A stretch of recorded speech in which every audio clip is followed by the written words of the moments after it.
はい、獅子座の皆さんこんばんは。アストロカウンセラーのターラです。いつも動画のご視聴ありがとうございます。今回は11月後半の全体運を星とタロットで見てみたいと思います。お願いします。早速いきますね。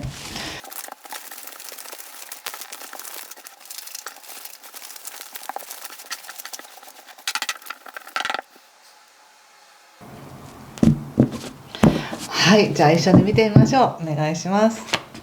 ソード8、マジシャン、カップページ逆、ソード5、ワールド、カップキング、戦車、はい、気をつけることや対策が、ペンタクスの4の逆とカップ2とオラクルはワンド9の逆です。11月後半っていうのは星で見ても結構動くなっていう感じの時なので、獅子座の皆さんもおそらく何か今感じてらっしゃることと全く違う雰囲気になってそうな感じがしますね。少し星の補足を先にさせていただきたいんですが、まず11月後半は16日が満月になります。でこの満月っていうのはこれは十二星座共通なんですけれども、何かねカチッと自分の中で音がするっていうか、やっぱりこうしようとか、やっぱりそうだみたいな何か答えが出やすいんじゃないかなと思います。ずっと内側で温めてきた思いとか計画してきたこととか、なんとなくこう表に出せなかったけどあったその思いっていうものをやっぱりそうだみたいな、そういうカチッと音が鳴って納得するっていうことになりそうな気がするんです。でそうなった後が早いっていうかね、そうなった後17日18日とかもすごく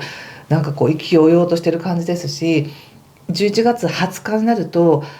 これまでずっと今年の前半とかねくすぶっていたりどうかなと思っていたそのパートナーシップのことに関しては答えが出るというか、やっぱりなんかやっていくというかうまくいくって感じがするんですよね、とっても。そして前回も言いました11月の4日から火星というバイタリティが獅子座に入っているということで、この火星は獅子座に入っているのは実は来年の6月まで入っているんですけども、途中またねちょっと逆行したりしますが、まあ言えばすごく長い間7ヶ月もの間獅子座さんは自分が自分の思うように生きるための力を与えられているっていう感じなんですよね。でそれに必要なパートナーシップや関わる人との関係性っていうのももう今年前半に十分鍛えられたし、じゃあここから来年に向けてどうやってつながっていこうかとかどうやって見直していこうかっていうのがもうはっきりするっていう感じがします。それが出ている感じがします。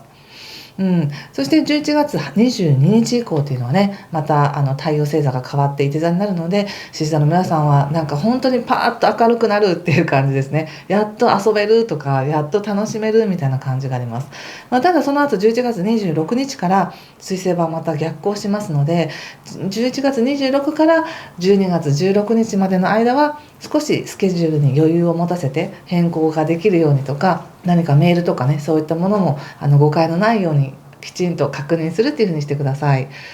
なんかとても明るいなっていう感じがしますよ。ただカードで見たところ、まず入り口がソードの8なんですよね。なので非常に何かしらの思いで自分を縛っていたんじゃないかという気がします。こうであらねばならないとか、もっとこうしなきゃいけないのにできないみたいな、なんだかすごく自分をすごくこう本当にがんじがらめにして、何かの思いで自分をがんじがらめにしていただろうなと思いますし、もしかしたら物理的に時間的にそうだったのかもしれませんね。動けないとか身動き取れないとか、それが想念で自分を縛っていたのか、もしくは時間的に本当に忙しすぎて何もできないという状態だったのか、もしくは本当に健康のことで何か動きが鈍いみたいな、そんなことあったかもしれませんが、なんかそれに対して自分はどうすればいいんだろうとか、何かを言っていいのかなとか、すごくそこに対する戸惑いの気持ちっていうのがありますね。もしかしたら何かを我慢していた、これをもう言ったら終わりだみたいな感じで我慢していたことをどうしようか言おうか、でも言うのは自分の弱さなのかとかね、わがままなのかみたいな感じで抑えていたのかなと思いますが、なんかその今感じてらっしゃるこの自分を縛っていたものっていうのがパーンと弾ける感じがするんですね。いきなりもうワールドみたいになって、この解き放たれるって感じがします。この縛られた感覚からなんか全く対照的じゃないですか。もう本当にこっちからこっちに行くって感じね。なのでとっても幸せというか、もう解放って感じですね。解放。やっぱり何かを成し遂げるとかっていうだけじゃなくて、縛られていたものが解かれるとはーってこうね緩むし、それだけでこう血流が良くなるみたいな感じがあるので、非常に本当に解き放たれるって感じがします。悩み事とかね。でもうやっぱりもう火星がね獅子座に入った頃からもう新しい流れ始まってるんだなって感じはすごくしますよ。ただそれをどうやって進めたらいいんだろうとか、どうやってこの状況を打破したらいいんだろうっていうのはちょっと戸惑っていたけれども、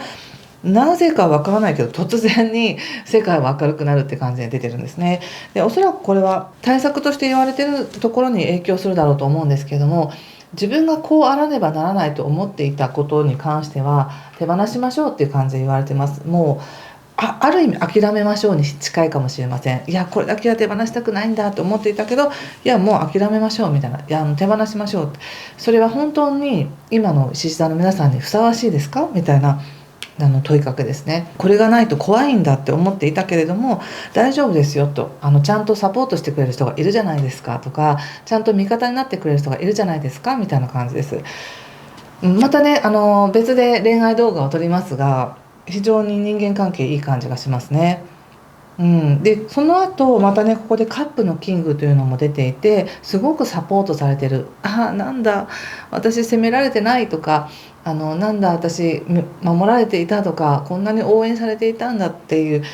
ものを感じると、人ってものすごい力を発揮しますよね。こんなに信頼されていたんだとか、こんなに信じてくれていたんだって思うと、うわーって力を発揮するみたいな感じで、ものすごく力を発揮してます。獅子座の皆さんがもともと持ってるその力を何かのために動かしていくっていう感じがすごく出ています。なのでなんだか急に解き放たれるって感じが第一の印象です。ただオラクルはワンドの9の逆なんですね。なのでご自身で自分が足りないと思っているものを埋めていくわけじゃないんだよっていう感じがしました。これはもう自分はやること全部やったから、あとはもう流れに任せますみたいな感じもあるかもしれませんし、ご自身の中で要するに自分を縛っていた思いっていうものをなんかこう持続させて、そこをなんとかクリアにするのではないんだって感じなんです。自分で自分を縛っていたものを自分でまず手放してから自由になるよっていうことなので、何かが回復したらとか、自分がこれを完璧にできるようになったらっていうわけじゃないっていうことなんですね。ちょっと一つの例を挙げると、例えば何か新しい仕事をしていきましょうってなった時に、いや私もっと何かの特別な知識がないといけないかもしれないって言って、じゃあ今からパソコンの勉強しますとか、もしくは何か特別に何かやってその資格を合格してから私その仕事しますって思うかもしれないんですけども、そうやって準備しなくていいんですよっていう感じで言われていて、なぜならばそうしなければできないと思ってる想念そのものを手放してくださいと。そうすると助けてくれる人はいるし、獅子座の皆さんが作り出す世界観でちゃんと回っていくんですよっていう感じで言われているので、安心して進めていける感じがするんです。だから自分で準備しなくちゃとか用意しなくちゃってしなくてもいいよって言われてる気がしました。はい、ちょっとこれを踏まえた上で仕事を見ていますね。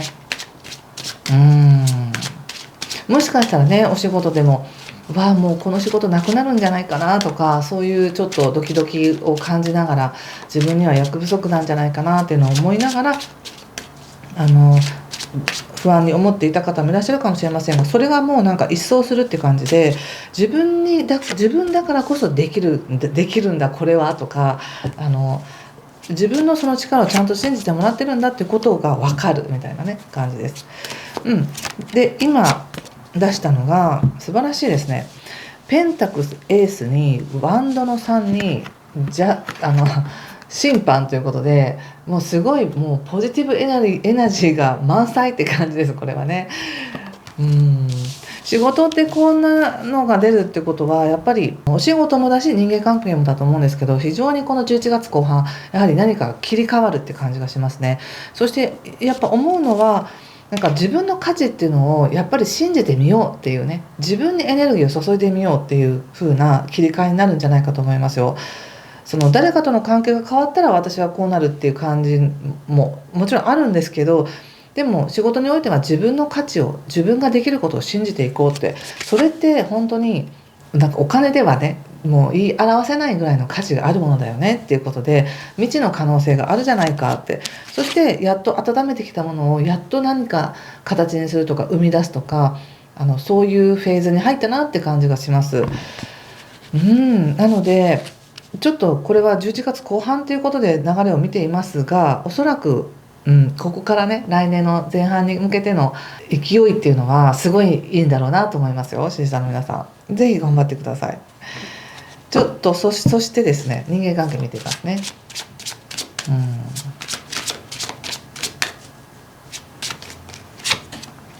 ソード3、ワンドのクイーン、ペンタクルスの8ということで、やはりねここまでの流れで、全体的に見るとやっぱ今年の前半にいろんなことを人を通して考えさせられたっていうものが少しまだ尾を引いているっていう感じで、ちょっとだけ気にしてるんですよね。でしかも誰に対して気にしてるのっていうと、なんか仕事仲間だったり、自分がその社会に対して役立つ人間ですか私はっていうのをこう表明しなければいけないような時にすごく気にしてるって感じがします。ただの昔からの友達とか同僚とかそういうのは全然気にしなくていいって感じがするんですね、関係性においては。ただ何か本当に自分が有益な人なのだろうかという視点でなんか自分を見た時になんかヒューってこう自分は引いていくみたいな感じがあったり、こう他者と比べて自分はまだまだできないみたいな感じがあるんですね。でここでもメッセージとして言われたように、自分が何かを埋めなければいけないわけじゃないよっていうことを覚えておいてくださいね。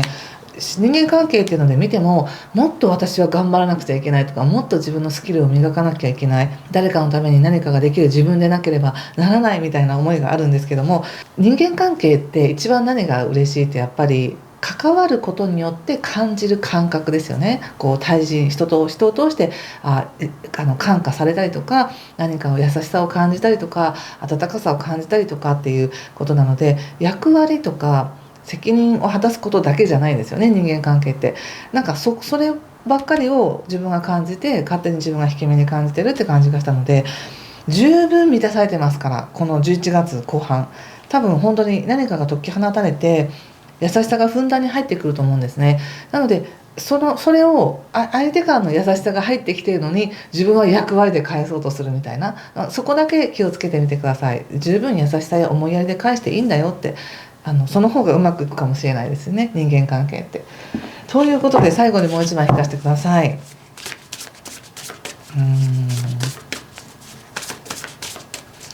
志田さんは、いいじゃないですか、キンシップということで初めて出ましたね、このカード。このカードを見て何か感じることがあれば、皆さんもぜひ直感でねメッセージ受け取ってみてくださいね。コミュニティとかユアグループっていうことで、何かご自身がこの本当に親しい人たちとの関係性の中で十分こう感じられることがあるよっていうことなんでね、コミュニティに入ってみるのもいいかもしれないし、なんかいいなと思うそのグループにちょっと顔を出してみるとか、人とのつながりをぜひ意識してみてください。はい、ということで今回ここまでにしておきます。また次ね恋愛の動画をアップしていきますのでお待ちください。ということで今回も最後までご視聴ありがとうございました。ぜひ素敵な解放を体験してください。失礼します。